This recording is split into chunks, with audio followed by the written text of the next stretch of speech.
Last night was an unusually late night here in Washington, and we were all impatient, and our staffs were impatient, the press was impatient, and as we talked to people across the state, what we realized was they've long been running out of patience, and I've talked about that some on this floor, but for every factory worker and hourly worker and small business owner and songwriter and gig worker, they've all been telling me they are running out of time.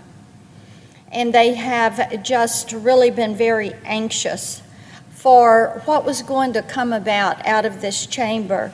And I know that in the days and weeks ahead, as we work through getting relief to communities and individuals and small business owners and large companies, that there's going to be a lot of blame that is going to be thrown around. There are going to be some that are going to blame politicians.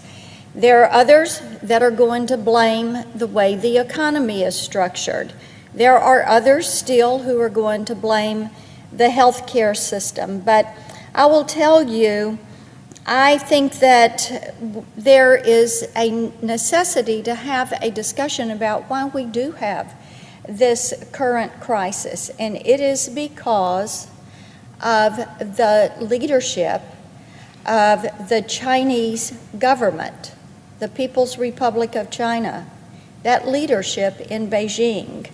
And we have gone round and round with activists and media on the point, and I shouldn't have to point out that when we say that China is to blame for the spread of the novel coronavirus that we call COVID-19. We do not mean the Chinese people as a whole, but yet we have some that do not want to say this is where it came from. I think we should stop that, and we should move forward with decisions based on fact, with decisions that are based on data. And we need to begin to collect those facts and to collect that data as it pertains to this disease. This is how we get to the antivirals. It's how we get to having a vaccine. And it's how we look at lessons learned so that we don't go back through this again, so that we plan to tackle some of the unexpected occurrences that will come our way. And as we talk about facts, we do know that COVID-19 originated in Wuhan, China. From there, it spread rapidly, and it has had devastating consequences. The economy is crumbling. We're working desperately to shore it up. Innocent people have been in the hospital or sick. I talked to one Tennessean this morning who said, "I'm happy to report my husband is coming back around. He has been suffering for the last many days with COVID-19. We've got the world's healthcare professionals, and what are they doing? They are working to the point of exhaustion. And what you have is Beijing's reckless communist dogma, and they're trying to blame everybody else. And today we are going to move forward with the rescue package. This is the phase 3 package. It is the 4th tranche of money. I'm including in that the president's emergency declaration, which put about $50 billion toward fighting this. And as we do this, and as we say, what is our way forward on addressing this, what we have to do is realize that our relationship with China is going to need to change, and change for the better.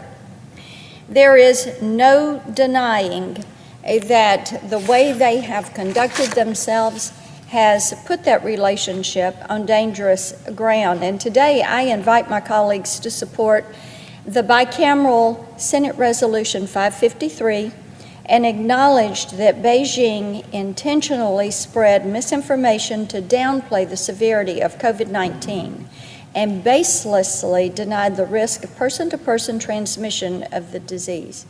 They refused to cooperate with international health authorities, including the CDC.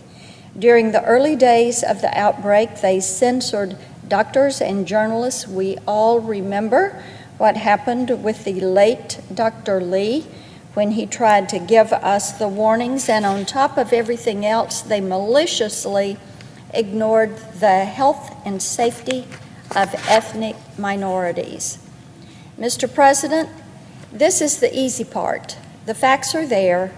All we have to do is acknowledge the facts that are there and use this as a beginning, because this resolution is, as I said, it's bicameral, it is bipartisan in the House, and we have no reason not to push it forward and send the message that we realize what happened to cause a global pandemic.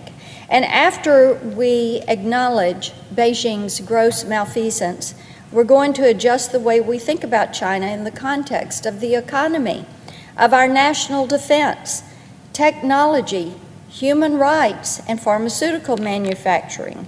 When you think about it, the fact that Beijing intentionally downplayed the deadly nature of COVID-19 should come as no surprise.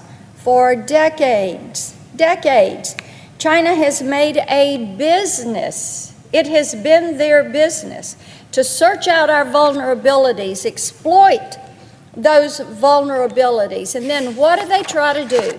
They try to use that as leverage against us. So it is time for us to say no more. Now here is another component, and I've talked about this week on the floor, our pharmaceutical supply chain. On February 27th, 2020, this year, the FDA announced the shortage of a drug used to treat victims of COVID-19.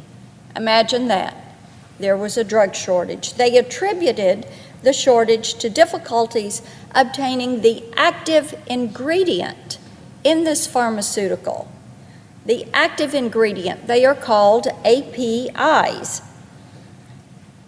Now, they couldn't get it from this site in China, which was the site that manufactured it, because that site had been affected by COVID-19.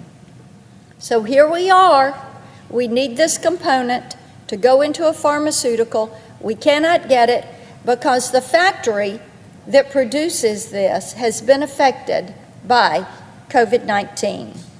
And it's not the first time that this has happened. In 2016, we saw a shortage of an important antibiotic when the sole source of its production, the only place on the globe that produced this antibiotic, was in China, and that factory was shut down.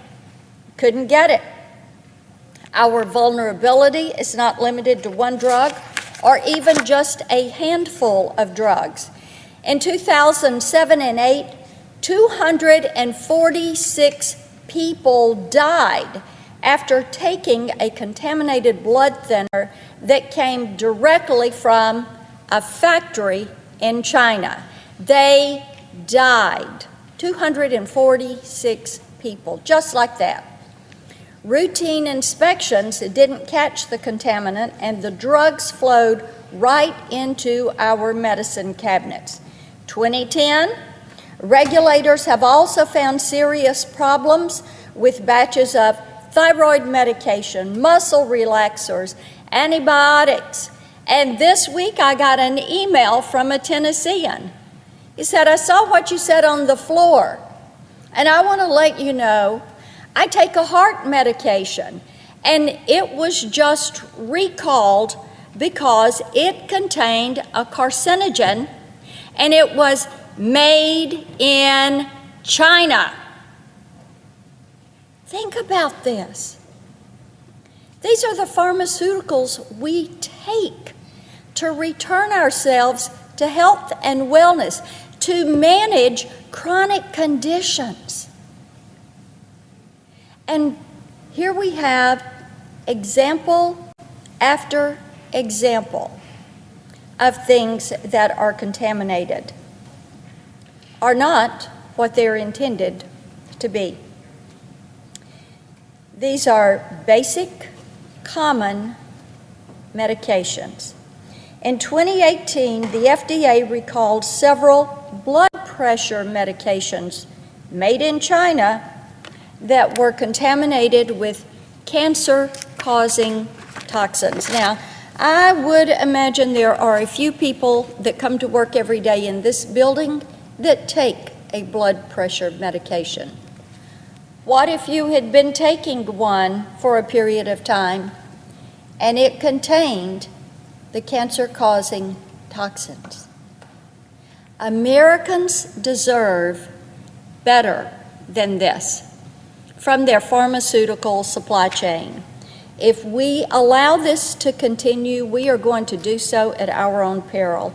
I encourage my colleagues to support the bipartisan Securing America's Medicine Cabinet, or SAMC Act. Senator Menendez has worked on this legislation with me, and I'm grateful to him for his support.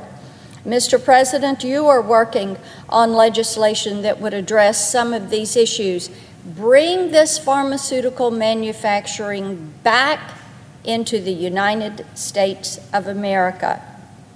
We need to end Chinese control over our health and wellness in this pharmaceutical supply chain.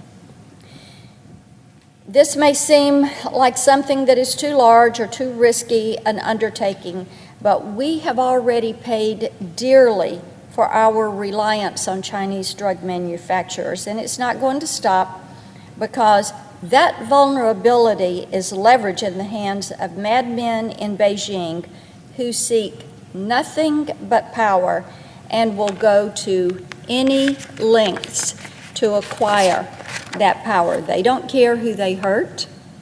It's clear with this global pandemic. They don't care if it is innocent people that are sick or maybe even that lose their life. And they defy us. They defy us when we try to stop them. It's time that we rise to the challenge and that we return the supply chain. I yield the floor and note the absence of a quorum.